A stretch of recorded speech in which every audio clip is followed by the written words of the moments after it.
भारतीय मूल की अंतरिक्ष यात्री सुनीता विलियम्स और बुच विल्मोर ने स्पेस से वापस लौटने के बाद पहली बार प्रेस कॉन्फ्रेंस की।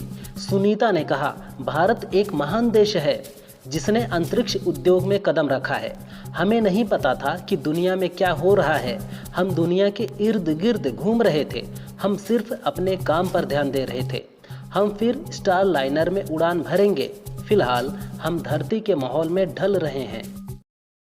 प्रयागराज में भारतीय वायुसेना के चीफ इंजीनियर एसएन मिश्रा की 28 मार्च को हत्या कर दी गई थी। पुलिस ने हत्याकांड के 3 आरोपियों को गिरफ्तार करके इस घटना का खुलासा कर दिया है। एसीपी अजयपाल शर्मा ने बताया कि आरोपी दीवार फांदकर अंदर गए थे। उन्होंने लूट के इरादे से हत्या की थी। आरोपी का भाई यहां गार्ड के तौर पर काम करता था। हत्या में उपयोग किया गया हथियार व अन्य सामान पुलिस ने बरामद कर लिया है। बांग्लादेशी अंतरिम सरकार के प्रमुख मोहम्मद यूनुस ने कहा, भारत के नॉर्थ ईस्ट के राज्य जिन्हें 7 सिस्टर्स भी कहा जाता है वो पूरी तरह से लैंड लॉक्ड हैं। उनके पास सीधे समंदर तक पहुंचने का कोई रास्ता नहीं है। इस पूरे क्षेत्र में एकमात्र हम ही समंदर के संरक्षक हैं। चीन के लिए एक बड़ा अवसर है।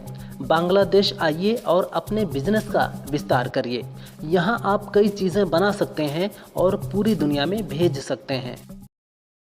दुनिया के सबसे अमीर शख्स एलन मस्क ने कहा, मैं अमेरिका में ही मरूंगा। मैं अमेरिका छोड़कर कहीं नहीं जाऊंगा। अगर अमेरिका का जहाज़ डूबता है तो हम सब उसके साथ डूबेंगे।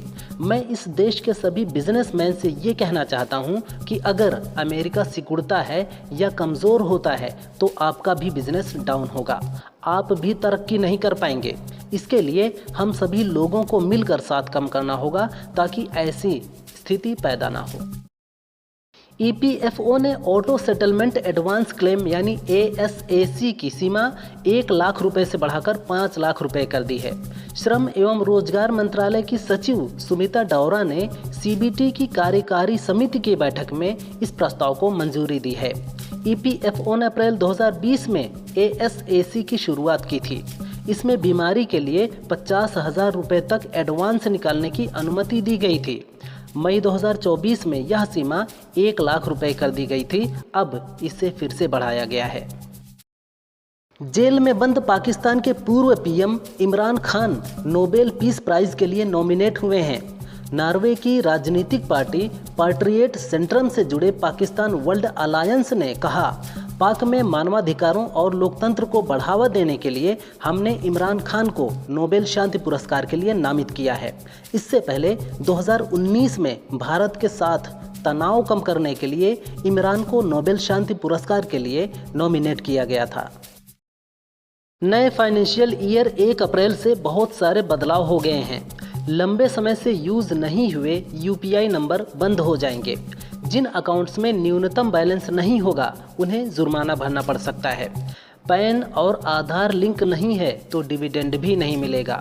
एफडी आरडी पर 1 लाख रुपए तक के ब्याज पर टीडीएस नहीं कटेगा। दिल्ली में 15 साल पुरानी गाड़ियों को नहीं मिलेगा फ्यूल। और 1 अप्रैल से न्यू टैक्स रिजिम लागू हो गया है। सीएम योगी ने पीटीआई को दिए इंटरव्यू में सड़क पर नमाज पढ़ने के विवाद पर कहा, सड़कें चलने के लिए होती हैं।